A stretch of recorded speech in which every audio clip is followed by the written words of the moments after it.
What's going on, Philadelphia?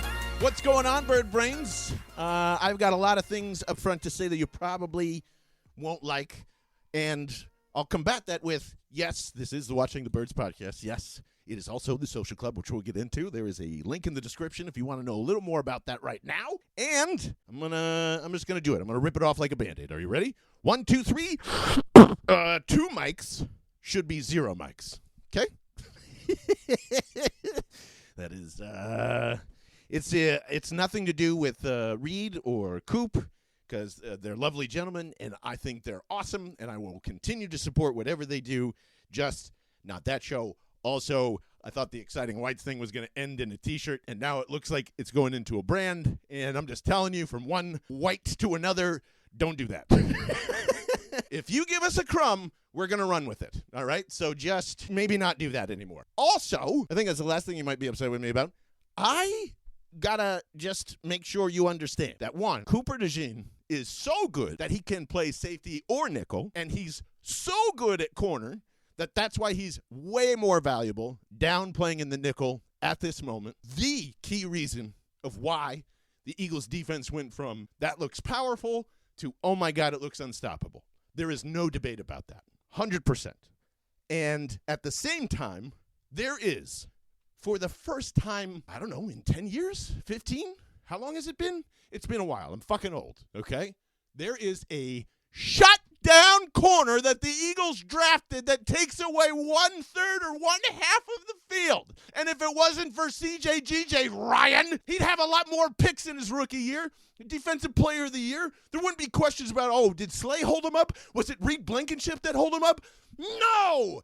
The anchor of the secondary is Quinyon Mitchell. He talks shit to everybody. There is no one, not even A.J. Brown, no number one wide receiver that he gave respect to at all, told them, shut them down, and that was that. That was that. And our response was, yay, the nickel corner. You see what I mean, Coop?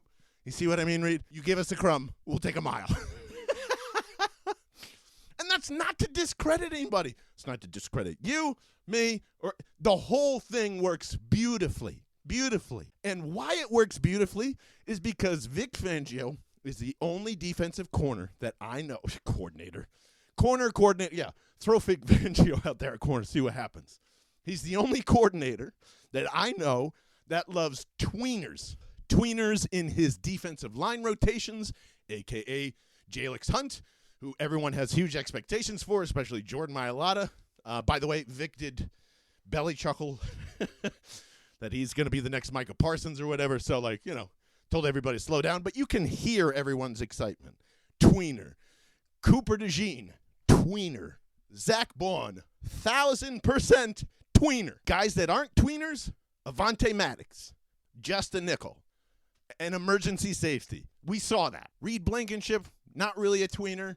Makuba, 1,000% a tweener. Jahad Campbell, fucking tweener. You are never going to know if it's an outside linebacker, if it's a nickel, if it's a safety, if it's an inside linebacker. That is the point of Vic Fangio's defense. And just like you might hate this too. It's probably the last time I'll ever bring him up. That's a lie.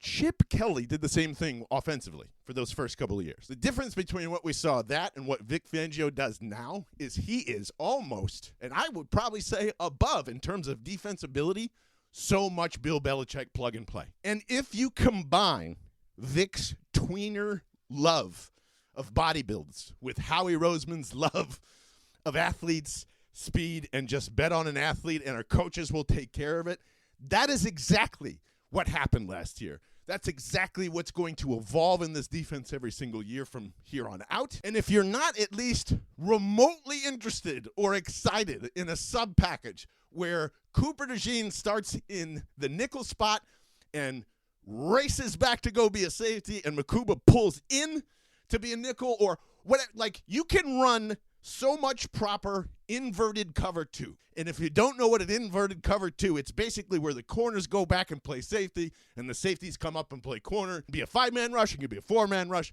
There are just so many things you can do with the draft class, with Vic Fangio's brain, and Howie Roseman's foresight. It's just Really and truly, a lot of this offseason has solely been focused on Jalen Hurts because everyone is so fucking mad that he won a Super Bowl.